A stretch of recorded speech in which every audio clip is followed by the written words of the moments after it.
Kwa majina mimi naitwa Gaspar Mdimi, ni mchungaji wa kanisa la mahali pamoja TAG NCC Sabasaba, lakini pia ni askofu wa makanisa ya TAG jimbo la Singida Kati.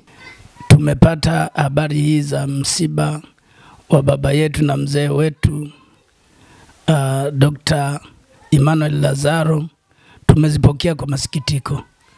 Ni habari ambazo zimetusikitisha kwa sababu baba yetu Dr. Emmanuel Lazaro ni baba yetu wa imani, na hasa katika kanisa letu la TAG, kwa sababu yeye amekuwa askofu wa kanisa letu kwa muda mrefu, na ndiye aliyekuwa askofu wa kwanza kabisa Mwafrika wa kanisa letu la Tanzania Assemblies of God.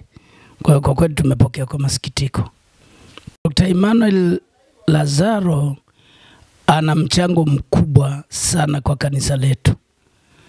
Jambo la kwanza, kama nilivyosema, yeye alikuwa kiongozi wetu mkuu wa kanisa la nchi. Lakini sio hivyo tu, yeye amekuwa mwinjilisti mkubwa katika nchi hii. Amefanya kazi kubwa katika nchi ya Tanzania na maeneo mengine mbalimbali. Kwa hiyo ana mchango mkubwa sana wa kukua kwa kanisa katika nchi yetu ya Tanzania, na hasa tukikumbuka injili zake. Na mimi ni moja ya matunda ya mikutano yake ya injili. Dr. Emmanuel Lazaro, kwa kweli tukianza kueleza sifa zake ni nyingi, lakini moja ya sifa kubwa ni kusimamia kanisa letu katika misingi mizuri ya imani na kulilea kanisa, kuliongoza kwa muda wa miaka yote hii aliyokuwa askofu mkuu wa kanisa. Lakini pia sifa yake kubwa ni mtu wa maono makubwa. Ni mtu aliyetoa muda wake mwingi kwa ajili ya kazi hii katika nchi ya Tanzania. Amejitolea kuanzisha makanisa mengi na kuzunguka nchi nzima akihubiri mikutano mikubwa ya injili. Mimi nadhani tunatakiwa kumwenzi baba yetu huyu wa imani, kwanza kwa kusimamia misingi ya imani ya kanisa la TAG.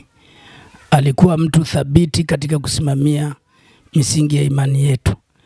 Lakini pia tunaweza kumwenzi kwa kuendeleza kazi. Yeye alikuwa ni mwinjilisti ambaye hakukubali kabisa kutulia bila kufanya kazi hiyo ya injili. Lakini pia tunaweza kumwenzi kwa kumkumbuka kazi aliyokuwa anaifanya, na sisi tunatakiwa kuiga, ya kufungua makanisa mengi sana, ambayo si tu aliyafungua kwa sababu ni askofu mkuu, lakini pia aliyafungua kama mchungaji wa kanisa la mahali pamoja. Kwa kweli msiba huu katika kumtukuza Kristo, mimi nasema jambo la kwanza, ingawa tuna masikitiko kwamba mzee wetu ametangulia, lakini bado tunaweza kusema hii ni sherehe kubwa ya mtumishi mkuu huyu wa Mungu, namna alivyofanya kazi. Kwa kweli tunakumbuka, tunasema ni msiba, ni masikitiko, lakini mimi naweza kusema kwa kuongeza kwamba hii ni sherehe yake kubwa ya mwisho, kusherehekea maisha ya mzee wetu na baba yetu Dr. Emmanuel Lazaro,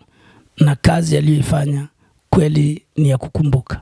Na dhani sasa sisi kama wa TAG na Wapentekoste wote nchini, kwa kweli tunatakiwa kuiga imani ya mzee wetu huyu, lakini pia kuenzi kazi yake kubwa aliyoifanya kwa sisi, kuitika wito wa kupeleka injili ya Yesu Kristo bila kuchoka, kama yeye alivyofanya. Hata katika umri wake wa uzeeni bado alifanya kazi kubwa na kujenga jengo kubwa la kanisa, ambalo nadhani ni kitu kikubwa sana cha kukumbuka, na ni jengo kubwa sana katika mji huo wa Moshi huko mkoani Kilimanjaro.